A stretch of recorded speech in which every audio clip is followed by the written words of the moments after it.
নমস্কার বন্ধুরা, অনিফার্স world YouTube চ্যানেলে আপনাদেরকে স্বাগত। ইউডাইস প্লাস পোর্টাল নিয়ে যারা এটা ভাবছেন, লগ ইন তো করলাম, এরপর কি করব, যেটা করলে আপাতত মুক্তি পাওয়া যাবে। ট্রেনিংও হয়তো নিয়েছেন, কিন্তু পুরো ব্যাপারটা ক্লিয়ার হয়নি। ইমিডিয়েট কি করতে হবে এই জিনিসটা এখনও মাথার মধ্যে রয়ে গেছে। তো 31শে জুলাই 2026-এর মধ্যে ইউডাইস প্লাস পোর্টালে নতুন করে স্টুডেন্টদের প্রমোশন দিতে হবে। যে কাজটা আমরা 2025 শিক্ষাবর্ষে বছরের শেষে অলরেডি করে নিয়েছিলাম প্রত্যেকটা ক্লাসের জন্য, সেটা আবার এই পোর্টাল থেকে নতুন করে করতে হবে। তবেই বাংলার শিক্ষা পোর্টাল থেকে স্টুডেন্টগুলো এখানে মাইগ্রেট করবে।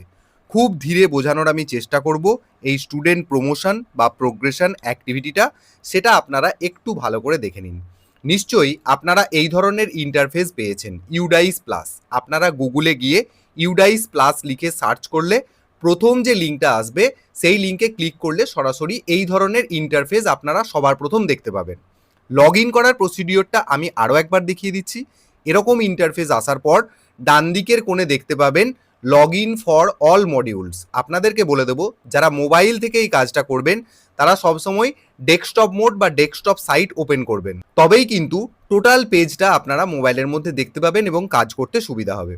তাহলে log in for all modules যখন আমরা দেখতে পেলাম, এখানে সবার আগে ক্লিক করব। পরবর্তী এরকম একটা ইন্টারফেস আসবে এবং এখানেতে আপনাকে রাজ্য নির্বাচন করার কথা বলবে। সিলেক্ট স্টেট এই বাটনে ক্লিক করবেন এবং এখান থেকে রাজ্যগুলোর লিস্ট আপনি পেয়ে যাবেন। একদম শেষের দিকে চলে আসবেন, দিয়ে এই যে একটু ওপরেতে ওয়েস্ট বেঙ্গল সিলেক্ট করবেন, করার পর গো বাটনটাতে ক্লিক করবেন। সঙ্গে সঙ্গে দেখবেন ইউডাইস পোর্টালের যে 4টে মডিউল যেগুলো নিয়ে আমাদেরকে মেনলি কাজ করতে হবে, সেটা আপনি লিস্ট আকারে এখানে পেয়ে যাবেন। 4টে মডিউল রয়েছে, 1, 2, 3, 4।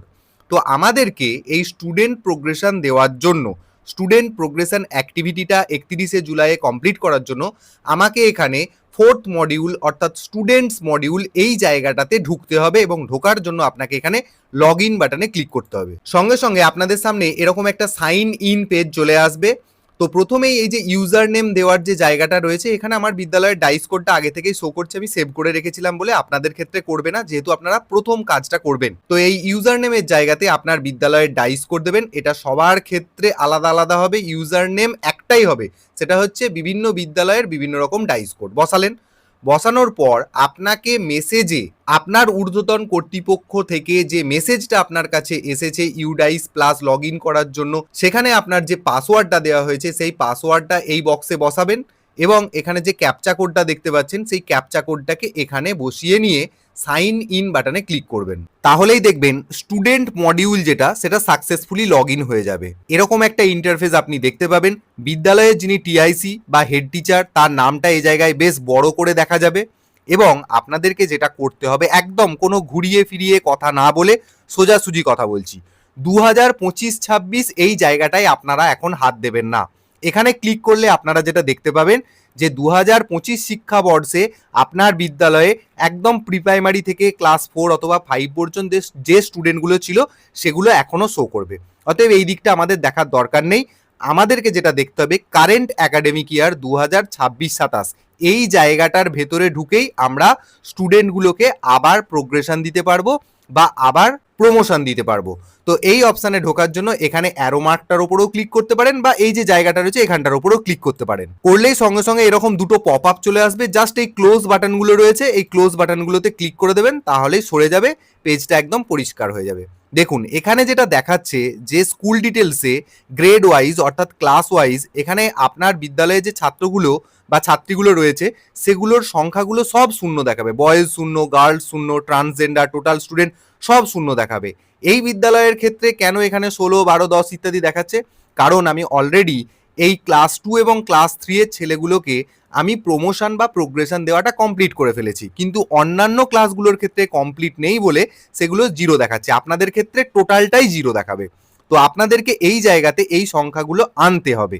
আনার জন্য কি করতে হবে, একদম এই যে বাম দিকে যে বিভিন্ন মেনু দেখতে পাচ্ছেন, স্কুল ড্যাশবোর্ড, স্কুল ডিটেলস, এইভাবে একদম একটু নিচের দিকে আসবেন। দেখুন এই যে অপশান আমরা দেখতে পাচ্ছি স্টুডেন্ট মুভমেন্ট অ্যান্ড প্রোগ্রেশন, এই অপশানটাতে আপনারা ক্লিক করবেন। করার পর সঙ্গে সঙ্গে দেখুন আরও নিচে 5টা অপশান চলে আসবে। সেই 5টা অপশানের মধ্যে থেকে প্রথম অপশান প্রোগ্রেস অ্যান্ড অ্যাক্টিভিটি, এখানটাতে ক্লিক করবেন। পাশে অনেকগুলো অপশান এসে যাবে। দেখুন এখানে রয়েছে progress and activity, progress and summary section wise, schooling status correction ইত্যাদি ইত্যাদি। তো এত বিষয় নিয়ে যাচ্ছি না। প্রোগ্রেশন দেওয়ার জন্য ফার্স্ট অপশান প্রোগ্রেশন অ্যাক্টিভিটিতে ক্লিক করবেন। সাথে সাথে আপনাকে দেখুন এই উপরটাতে অপশান দেওয়া হবে ক্লাস সিলেক্ট করার জন্য। তো আপনাদেরকে বলবো এই সিলেক্ট ক্লাস বাটনে ক্লিক করে এখানে প্রি প্রাইমারি, তারপর class 1, class 2, class 3, class 4, class 5 এইভাবে সিরিয়ালি করবেন, তাহলে করতে সুবিধা হবে। কিন্তু আপনি চাইলে হ্যাপাজার্ডলিও করতে পারেন। প্রথমে হয়তো মন গেল আপনার যে ক্লাস 2 এর ছেলেগুলোকে আপনি প্রোগ্রেশন দেবেন বা প্রমোশন দেবেন, দিতেই পারেন, কিন্তু আমি বলবো সিরিয়ালি করুন। তো চলুন আমরা এখানে ইউকেজি বা KG2 বা PP1 এই ক্লাসটাকে সিলেক্ট করি। করার পর এখানে সিলেক্ট সেকশন বাটনে গিয়ে এখানে সেকশনটাকে আমি নির্বাচন করে নেব। এখানে কেবলমাত্র এ সেকশন শো করছে। যদি আপনাদের বিদ্যালয়ের ক্ষেত্রে অনেক স্টুডেন্ট হয়ে থাকে, সেক্ষেত্রে সেকশন বিভাগ যদি আরও বাড়ানো থাকে, তাহলে সেই অনুযায়ী আপনি সেকশনটাকে সিলেক্ট করবেন। তো আমি এখানে সিলেকশন এ করলাম, করার পর এখানে গো বাটনটাতে ক্লিক করলাম। এবার পেজটাকে একটু উপরের দিকে ওঠাবেন। দেখুন বাচ্চাদের ডিটেলগুলো কিন্তু চলে এলো, স্টুডেন্ট বেসিক ডিটেলস। এখানেতে কিন্তু প্রত্যেকটা স্টুডেন্টের নাম এসে গেছে। আপনারা আগের যে পোর্টাল অর্থাৎ বাংলার শিক্ষা পোর্টালেতে দেখতে পেতেন যে আপনারা যেমনভাবে রোল নাম্বার ওয়াইজ সাজিয়ে রেখেছিলেন স্টুডেন্টদেরকে, এখানে কিন্তু সেরকমভাবে শো করবে না। এখানে রোল নাম্বার যার যেমনই হোক না কেন, এখানে টোটালটা অ্যালফাবেটিক্যালি সাজানো রয়েছে। তো সেইভাবেই আপনাকে প্রমোশন দিতে হবে। এবার প্রমোশন দেওয়ার ব্যাপারটা, এখানে আপনি স্টুডেন্টের নাম, তার পেন নম্বর, এই যে পেন নম্বর এই জিনিসটা কিন্তু বর্তমানে খুব গুরুত্বপূর্ণ। এই জিনিসটা দিয়েই সমস্ত কিছু কাজ হবে স্টুডেন্টদের ক্ষেত্রে, এটা একটু মাথায় রাখবেন। তাহলে স্টুডেন্টের নাম, তার পেন নম্বর, তারপর ডেট অফ বার্থ, তার বাবার নাম, মায়ের নাম, এগুলো একটু দেখে নিলেন। নেওয়ার পর এবার প্রমোশনের কাজটা আসল শুরু হবে কোন কলাম থেকে, এই যে প্রোগ্রেশন স্ট্যাটাস 2025 to 2026 ডিটেলস। তো প্রোগ্রেশন দেব, দেওয়ার জন্য প্রথম অপশান আছে প্রোগ্রেশন স্ট্যাটাস। এখানে আপনাকে সিলেক্ট বাটনটাতে ক্লিক করতে হবে। এখানে ফার্স্ট অপশান রয়েছে প্রমোটেড অর পাস্ট। যদি সেই বাচ্চাকে আপনি প্রমোশন দিতে চান এবং সে পাস করে গিয়ে থাকে, তাহলে ফার্স্ট অপশানটা দিতে হবে, এটাই বেশিরভাগ স্টুডেন্টের ক্ষেত্রে প্রযোজ্য হবে। দ্বিতীয় অপশান বলা হচ্ছে নট প্রমোটেড অর ফেলড, প্রমোশনও তাকে দেওয়া হয়নি এবং সে ফেল করেছে। এই দ্বিতীয় অপশানটার বর্তমানে কোনো ভ্যালু নেই। যদি পাস ফেল প্রথা কখনো চালু হয়, তাহলে তখন দ্বিতীয় অপশানটা কাজে দেবে। আর 3 নম্বর অপশানটা প্রমোটেড, অর্থাৎ আপনি স্টুডেন্টটাকে প্রমোশন দেবেন কিন্তু পাস্ট উইদাউট এক্সামিনেশন, হয়তো সেই বাচ্চাটা পরীক্ষা না দিয়েই তাকে প্রমোশন দিতে হচ্ছে, তাহলে 3 নম্বর অপশানটা। তো যেটা আপনার ক্ষেত্রে প্রযোজ্য হবে সেটা আপনি করবেন। আমি এখানে normally promoted or passed first অপশানটাকে সিলেক্ট করলাম। করার পর যেটা দিতে হবে, আপনাকে হাতে কিন্তু কিছু কাগজপত্র নিয়ে বসতে হবে। কি, আপনি চাইলে পারেন যে হলিস্টিক প্রোগ্রেস রিপোর্ট কার্ড, সেখানে তো আমাদেরকে সমস্ত মার্কসগুলো তুলতে হয়েছে, সেখানে কত পার্সেন্টেজ নাম্বার পেয়েছে স্টুডেন্টটা সেই সমস্ত কিছুই এন্ট্রি করতে হয়েছে। তো যদি সেটা হাতে পান সেটা আরও ভালো, আর যদি না পান তাহলে পূর্বের বছরের যে মার্কশিট রয়েছে সেই মার্কশিটটা আপনাকে এখানে হাতে নিয়ে বসতে হবে। এবার এখানে প্রশ্ন আসতে পারে যে প্রি প্রাইমারি বা প্রাক প্রাথমিকের ক্ষেত্রে তো কোনো কোথাও হলিস্টিক প্রোগ্রেস রিপোর্ট কার্ড ছিলই না, তাদের তো মার্কশিট নেই, তাহলে সেক্ষেত্রে আপনি কি করবেন? এখানে দেখুন প্রি প্রাইমারির মার্কশিট অরিজিনালি ছিল না এটা ঠিক, কিন্তু আপনারা পরীক্ষা তো নিয়েছিলেন, নিশ্চয়ই একটা রেজিস্টার মেনটেন করেছেন। তো সেই রেজিস্টার অনুযায়ী আপনারা একটু ক্যালকুলেশন করে নেবেন, করে নিয়ে এখানে পার্সেন্টেজ অফ মার্কস ধরে নিচ্ছি যে আপনারা একদম প্রথম পর্ব থেকে তৃতীয় পর্ব যা পরীক্ষা নিয়েছেন সেগুলোকে সমস্ত কিছু যোগ করে তার অ্যাভারেজ করে দেখলেন একটা পার্সেন্টেজ আসছে, ধরে নিচ্ছি 70%। এটা আপনাদেরকে নিজে থেকেই করে নিতে হবে, তাদের জন্য তো কোনো মার্কশিট ছিল না, তাদের জন্য কোনো হোলিস্টিক প্রোগ্রেস রিপোর্ট কার্ডও ছিল না। ক্লাস 1 থেকে হোলিস্টিক প্রোগ্রেস রিপোর্ট কার্ডের ব্যাপারটা রয়েছে। তো প্রি প্রাইমারির ক্ষেত্রে আপনাদেরকে এটা কিন্তু একটু নিজেদেরকে ক্যালকুলেট করেই বসিয়ে নিতে হবে, অর্থাৎ 3টে পরীক্ষা মিলিয়ে বা 3টে পার্বিক মূল্যায়ন মিলিয়ে সে কত পার্সেন্টেজ পেয়েছে সেটা আপনাকে এখানে বসাতে হবে, ফাঁকা রাখা যাবে না। জিরো এই যে লেখা আছে এখানটাতে কারসারটা রাখবেন, জিরোটাকে মুছবেন, যে এই স্টুডেন্টটা ধরে নিচ্ছি যে 87% পেয়েছে, জাস্ট 87 লিখে দেবেন। তারপর এখানেতে এই যে number of days school attended, এই বাচ্চাটা যাকে আপনি প্রমোশন দিচ্ছেন সে বিগত বছরেতে কতদিন স্কুলে অ্যাটেন্ড করেছে, বিগত বছরে কতদিন স্কুলে উপস্থিত ছিল, সেই সংখ্যাটা আপনাকে এখানে বসতে হবে। জাস্ট কারসার রাখবেন, এই জিরোটাকে মুছে দেবেন, মুছে দিয়ে আপনি এখানে লিখবেন বিগত বর্ষে 218 দিন ওয়ার্কিং ডেজ ছিল। এবার তার মধ্যে থেকে লামসাম একটা সংখ্যাকে আপনি এখানে বসাবেন, ধরে নিচ্ছি যে 187 দিন এই স্টুডেন্টটা বিদ্যালয়ে উপস্থিতির হার ছিল, 187 লিখলাম। লেখার পর এখানে স্কুলিং স্ট্যাটাস কি অপশান আছে, এখানে সিলেক্ট বাটনটাতে ক্লিক করুন। দেখুন বলা হচ্ছে স্টাডিং ইন সেম স্কুল, প্রি প্রাইমারিতে পড়ছিল, এবার সে ক্লাস 1-এ প্রমোশন পাবে। যদি সে আপনার বিদ্যালয়েই ক্লাস 1-এ থেকে যায়, যদি বিদ্যালয় চেঞ্জ না করে, তাহলে স্টাডিং ইন সেম স্কুল।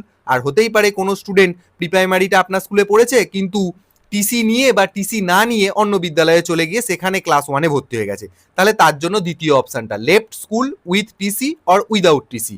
তো এক্ষেত্রে এই স্টুডেন্টটা যে বিদ্যালয়ে প্রি প্রাইমারি পড়েছে সেই বিদ্যালয়তেই ক্লাস 1-এ প্রমোশন নিয়ে নিচ্ছে, সে টিসি নেয়নি। তো সেক্ষেত্রে ফার্স্ট অপশনটাকে সিলেক্ট করলাম। দেখুন এখানে অপশন আছে রিজন ফর লিভিং স্কুল, সে তো স্কুল ছেড়ে যায়নি, তাই এই নিচের অপশনটা ইনঅ্যাক্টিভ রয়েছে। যদি আমি এই অপশনটাকে স্টাডিং ইন সেম স্কুল না করে যদি left school with TC or without TC করতাম, তাহলে এখানে দেখুন রিজন ফর লিভিং স্কুল, অর্থাৎ কি কারণে বিদ্যালয় সে পরিত্যাগ করেছে, এখানে আপনাকে এই অপশনটা সিলেক্ট করতে হবে। তো আমি দেখিয়ে দিচ্ছি, যা সিলেক্ট বাটনটাতে ক্লিক করবেন, এখানে দেখুন 5-6টা অপশন দেওয়া রয়েছে কেন সে বিদ্যালয় থেকে টিসি নিয়েছে বা বিদ্যালয় থেকে চলে গেছে। প্রথম হচ্ছে ফ্যামিলি রিলোকেশন অথবা ট্রান্সফার, পরিবার এখানে থাকতো অন্য জায়গায় চলে গেছে, সেটা যদি হয়।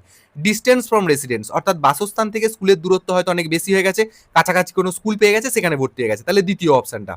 তারপর এখানে বলা হচ্ছে unavailability of stream, medium or subject, হয়তো দেখা যাচ্ছে যে বিদ্যালয়ে ক্লাস প্রি প্রাইমারিটা পড়েছিল সেখানে সঠিক মিডিয়াম, মানে যে মিডিয়ামে সে অ্যাকচুয়ালি পড়তে চায় সেটা অ্যাভেলেবেল নয় বা সঠিক সাবজেক্ট নেই।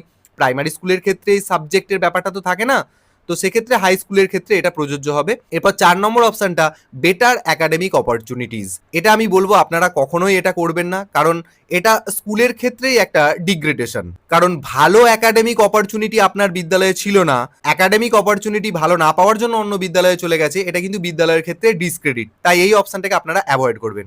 এরপর এখানে বলা হচ্ছে government or private school transfer, আপনার বিদ্যালয়ে সে পড়তো গভর্নমেন্ট স্কুল, সে অন্য কোনো গভর্নমেন্ট বা অন্য কোনো প্রাইভেট স্কুলে ট্রান্সফার নিয়ে নিয়েছে সে কারণে। আর লাস্ট হচ্ছে আদার্স আননোন রিজনস, হতেই পারে কোনো স্টুডেন্ট এমন আছে যে আপনার বিদ্যালয়ে প্রি প্রাইমারিটা বা যে কোনো একটা ক্লাস পড়লো, কিন্তু আপনার বিদ্যালয় থেকে টিসিও নিচ্ছে না, আর কি কারণে সে বিদ্যালয় থেকে চলে গেছে সেটাও আপনাকে জানায়নি, বারবার বলা সত্ত্বেও জানাচ্ছে না। তো সেক্ষেত্রে লাস্ট অপশনটাকে আপনাকে নির্বাচন করতে হবে। তো যেটা আপনাদের ক্ষেত্রে প্রযোজ্য হবে সেটা করবেন। আমি আবারও বলে দিচ্ছি, এই স্টুডেন্টটা এই বিদ্যালয়ে প্রি প্রাইমারিতে পড়েছে আর এখানেই ক্লাস 1 পড়বে, তাই প্রমোশন দেওয়ার জন্য আমি এখানে just studying in same school এটাকেই রেখে দিলাম। নিচের অপশনটা দেখুন ইনঅ্যাক্টিভ রইল। এরপর এখানে ডান দিকের কলামটাতে চলে আসবেন, eligible or promoted class and section. এবার দেখুন এখানে প্রি প্রাইমারিতে পড়েছে, অতএব ক্লাস 1টা এখানে অটোমেটিক নিয়েছে, কিন্তু এখানে সেকশনটা আপনাকে নির্বাচন করতে হবে। সিলেক্ট বাটনে ক্লিক করবেন, সেকশন এখানে যে অপশন আসবে সেটাকে নির্বাচন করে নেবেন। করার পর এখানে একদম ডান দিকে চলে আসবেন, ডান দিকে দেখুন স্ট্যাটাসটা বর্তমানে পেন্ডিং রয়েছে, এটাকেই আমাকে কি করতে হবে, কমপ্লিট করতে হবে। কমপ্লিট করার জন্য আমার এখানের যে কাজগুলো ছিল সেগুলো কমপ্লিট হলো। ফাইনাল কমপ্লিশনের জন্য আমাকে এই আপডেট বলে যে বাটনটা রয়েছে এখানে ক্লিক করে দিতে হবে। দেখুন সঙ্গে সঙ্গে কি দেখিয়ে দিল, student details has been updated successfully, এবং আপনি এখানে ওকে বাটনটাতে ক্লিক করে দেবেন। দেখুন এই যে স্ট্যাটাসের জায়গায় যেটা পেন্ডিং দেখাচ্ছিল সেটা কি দেখালো, এখন গ্রিন কালার হয়ে গিয়ে দেখাচ্ছে ডান, এবং কোন টাইমে আপনি একে প্রমোশন দিলেন, কোন ডেটে দিলেন সেটা এখানে শো করবে। এবার হয়তো হতে পারে যে আপনি এই প্রমোশন দেওয়ার ক্ষেত্রে কোনো তথ্য হয়তো ভুল দিয়ে ফেলেছেন, পার্সেন্টেজ অফ মার্কসটা হয়তো ভুল দিয়ে ফেলেছেন, বা কতদিন সে স্কুলে উপস্থিত ছিল সেটা হয়তো ভুল দিয়ে ফেলেছেন, সেটাকেও কারেকশন করা যাবে। এখানে এই যে কারেকশন প্রোগ্রেশন বা কারেকশন স্কুলিং, এই যে দুটো অপশন রয়েছে, এই দুটো অপশন থেকে করা যায়, কিন্তু এই অপশানে যদি আপনি ক্লিক করেন দেখবেন কোনো কাজই হচ্ছে না। কেন হচ্ছে না? কারণ এই ক্লাসের সমস্ত স্টুডেন্টদের যখন আপনি প্রমোশন দেওয়াটাকে কমপ্লিট করবেন একই রকম পদ্ধতিতে, যে পদ্ধতিটা আমি দেখালাম, প্রত্যেকটা স্টুডেন্টকে যখন কমপ্লিট করে ফেলবেন, করার পর এই পেজের একদম নিচের দিকে চলে আসবে, দেখুন এখানে পাবেন এই যে ফাইনালাইজ অপশন। সমস্ত স্টুডেন্টদেরকে যে পদ্ধতি দেখালাম সেই পদ্ধতিতে এক এক করে প্রত্যেকটা স্টুডেন্টকে প্রোগ্রেশন দেওয়ার পর একদম পেজের নিচের দিকে এখানে ফাইনালাইজ আপনি দেখতে পাবেন। এই ফাইনালাইজ বাটনটাতে ক্লিক করলে তবেই কিন্তু এই যে কারেকশন প্রোগ্রেশন বা কারেকশন স্কুলিং এই দুটো অপশন অ্যাক্টিভ হবে। এবং বলে রাখি, এই দুটো অপশন কিন্তু সারা বছর ধরে কিন্তু অ্যাক্টিভ থাকবে, মানে আপনি যখন খুশি এই যে ডেটাটা এখানে যে প্রমোশনের তথ্য দিলেন সেই ডেটাটা আপনি এডিট করতে পারবেন প্রোগ্রেশনের ক্ষেত্রে। আপাতত অ্যাক্টিভ নেই, তার কারণটা একটাই, কারণ এই ক্লাসের সমস্ত স্টুডেন্টদের আমি এখনো প্রমোশন কমপ্লিট করিনি বা প্রোগ্রেশনটা কমপ্লিট করিনি, তাই আমি এখানে ফাইনালাইজ করতে পারিনি। ফাইনালাইজ করে দিলে কিন্তু তখনই এই কারেকশন প্রোগ্রেশন এই জিনিসগুলো অ্যাক্টিভেট হয়ে যাবে। ব্যাস এটাই হচ্ছে আপনাদের বেসিক কাজ। এক একটা ক্লাস ধরে ধরে প্রত্যেকটা স্টুডেন্টকে প্রোগ্রেশন দেবেন এবং ফাইনালাইজ করবেন, তবেই আপনার ওই 31শে জুলাইয়ের যে টাইম বাউন্ডিং ব্যাপারটা দেওয়া হয়েছে এটা কিন্তু আপনার কমপ্লিট হবে, আপনি আপাতত এই কাজটা থেকে মুক্তি পাবেন। তাহলে প্রথম কাজ এখানে লগ ইন করে প্রত্যেকটা স্টুডেন্টকে প্রোগ্রেশন দিয়ে দেওয়া, ফাইনালাইজ করে দেওয়া। তাহলেই ফাইনালাইজ করে দেওয়ার পর খানিকক্ষণ আপনাকে অপেক্ষা করতে হবে। তো আর একটা জিনিস আপনাদেরকে বলে দিই, এই যে পেজটাতে অনেকেই আমি কিভাবে ব্যাক করছি এটা অনেকে বুঝতে পারেন না। তো এখানে দেখুন এই যে ব্যাক অপশনটা রয়েছে, এই ব্যাক অপশনে ক্লিক করলেই কিন্তু আপনারা ব্যাক করতে পারবেন। বা এখানে এই জায়গাটাতে একটা ছোট্ট অ্যারো মার্ক দেওয়া থাকে, ছোট্ট অ্যারো মার্ক লেফট সাইডের দিকে অভিমুখ করা একটা অ্যারো মার্ক দেওয়া থাকে, ওখানটাতে ক্লিক করলেও ব্যাক হয়ে যায়। তো তাহলে প্রমোশন দেওয়া হয়ে গেল। হয়ে যাবার পর সঠিক প্রমোশন হয়েছে কিনা সেই স্টুডেন্টগুলো কিন্তু ড্যাশবোর্ডে এসে হাজির হবে। তো আমি ড্যাশবোর্ডে চলে যাচ্ছি এখানে ব্যাক বাটনে ক্লিক করে। এই যে দেখুন যে বাম দিকে অপশনগুলো ছিল, তার প্রথম অপশন ছিল স্কুল ড্যাশবোর্ড, এখানটাতে ক্লিক করবেন। তাহলে যে কোনো মুহূর্তে আপনি যে কোনো অপশন থেকে ড্যাশবোর্ডে এসে পৌঁছে যাবেন। দেখুন ড্যাশবোর্ডেতে আমি যেটার কথা বলছিলাম প্রথমেতে, এই যে ক্লাস 2 আর ক্লাস 3 এর স্টুডেন্ট সংখ্যাগুলো এখানে টোটালটা শো করছে। কেন করছে না, আমি তাদের প্রোগ্রেশনও কমপ্লিট করেছি এবং তাদেরকে ফাইনালাইজ করে দিয়েছি, সেই কারণে এখানে স্টুডেন্টগুলো চলে আসছে। সঙ্গে সঙ্গে এক্সপেক্ট করবেন না যে প্রোগ্রেশন দিয়ে দেওয়া মাত্রই এখানে এই স্টুডেন্টের তথ্যগুলো চলে আসবে। এটা কিন্তু আপনাকে একটু অপেক্ষা করতে হবে। আজ করলেন, দেখবেন আগামীকাল হয়তো সমস্ত স্টুডেন্টের ডেটাগুলো বা সংখ্যাগুলো এখানে চলে এসেছে। যে জিনিসটা মাথায় রাখবেন, ফাইনালাইজ মানেই কি আপনি এডিট আর করতে পারবেন না? পারবেন। আমি সেই অপশনটাই আমি আপনাদেরকে বললাম, যে অপশনটা আমি আপনাদেরকে বললাম প্রত্যেকটা স্টুডেন্টের এবং প্রত্যেকটা ক্লাসের প্রোগ্রেশন বা প্রমোশন কমপ্লিট হয়ে যাওয়ার পর, ফাইনালাইজ হয়ে যাওয়ার পর, আমি একই কথা বারবার রিপিট করার কারণ যাতে আপনাদের কোনো ডাউট না থেকে থাকে, সমস্ত ক্লাসের সমস্ত প্রোগ্রেশন এবং ফাইনালাইজ কমপ্লিট হয়ে যাওয়ার পর আপনারা দেখবেন ড্যাশবোর্ডে স্টুডেন্টের সংখ্যাগুলো চলে এসেছে। তখন আপনারা আবার এই যে স্টুডেন্ট মুভমেন্ট অ্যান্ড প্রোগ্রেশন এই অপশনটাতে এসে আপনারা আবার চেক করতে পারবেন। দেখবেন এই যে কারেকশন প্রোগ্রেশন বা কারেকশন স্কুলিং এই জায়গাগুলো অ্যাক্টিভেট হয়েছে। ব্যাস এই কাজটুকুই আপনাকে করতে হবে। আশা করছি আপনাদের কোনো অসুবিধা হবে না। কোনো অসুবিধা, ইউডাইস প্লাস পোর্টাল সংক্রান্ত কোনো অসুবিধা যদি হয় আমাকে অবশ্যই কমেন্ট করবেন। আমার যে ফেসবুক পেজ রয়েছে সেখানেও সরাসরি মেসেজ করতে পারেন। আমি কিন্তু আপনাদেরকে অবশ্যই সাহায্য করার চেষ্টা করব। তো এই কাজটা আপনারা জাস্ট করে নিন, তাহলে আপাতত 31শে জুলাই পর্যন্ত আপনাদের মোটামুটি মুক্তি বলাই যায়। ভিডিওটি সকল টিচারকে শেয়ার করুন এবং আপনারা যারা আমার চ্যানেলে নতুন তারা চ্যানেলটিকে সাবস্ক্রাইব করে নিতে ভুলবেন না।